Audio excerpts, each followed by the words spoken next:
കോഴിക്കോട് പുതുപ്പാടിയിൽ സർക്കാർ higher secondary സ്കൂളിലെ അധ്യാപകനെ ഭീഷണിപ്പെടുത്തി പ്രിൻസിപ്പൽ. അധ്യാപകന്റെ പല്ലടിച്ചു കൊഴിക്കുമെന്നാണ് ഭീഷണി. സ്കൂളിലെ NSS ചുമതലയുള്ള അധ്യാപകൻ സിബിൻ ആന്റണി RDDക്ക് പരാതി നൽകിയിട്ടുണ്ട്.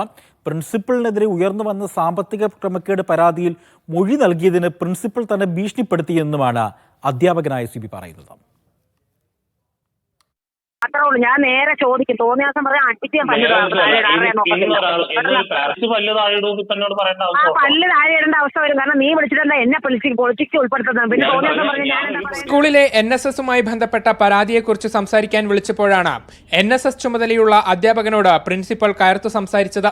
സ്കൂളിലെ മറ്റ് അധ്യാപകരോടും പ്രിൻസിപ്പൽ ഇതേ രീതിയിലാണ് പെരുമാറാറുള്ളതെന്ന് സിബിൻ ആന്റണി പറഞ്ഞു.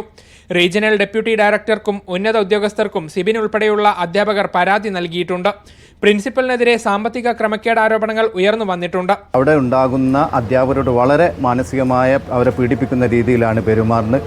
ഓരോ വർഷവും കഴിഞ്ഞ വർഷം 18 അധ്യാപകർ അവിടുന്ന് ട്രാൻസ്ഫറായി പോയി. അതിന് മുമ്പ് 18 പോയി, അതിന് മുമ്പ് 13 പോയി. ഈ അധ്യാപകരൊക്കെ ട്രാൻസ്ഫർ പോകാനുള്ള കാരണം അധ്യാപകർക്കെതിരെ കേസ് കൊടുക്കുക, അവരുടെ ബന്ധപ്പെട്ട ജോലി സംബന്ധമായ കാര്യങ്ങളിൽ ബ്ലോക്ക് ചെയ്യുക, എന്നിട്ട് അവരെ ലൈഫ് തന്നെ കൊടുക്കുന്ന ഒരവസ്ഥയാണുള്ളത്. +1 പ്രവേശന സമയത്ത് രക്ഷിതാക്കളിൽ നിന്ന് അനധികൃതമായി പണം പിരിച്ചെന്ന പരാതിയിൽ പ്രിൻസിപ്പലിനെതിരെ അന്വേഷണം നടക്കുകയാണ്. ഇതു സംബന്ധിച്ച് സിബിൻ ആന്റണി RDDക്ക് മൊഴി നൽകിയിരുന്നു. ഇത് പ്രിൻസിപ്പൽ ചോദിച്ചറിയാൻ ശ്രമിക്കുകയും മൊഴി നൽകിയതിന് തന്നെ ഭീഷണിപ്പെടുത്തിയതായും അധ്യാപകൻ പറഞ്ഞു. എന്നാൽ ആരോപണത്തിൽ പ്രതികരിക്കാൻ പ്രിൻസിപ്പൽ തയ്യാറായിട്ടില്ല.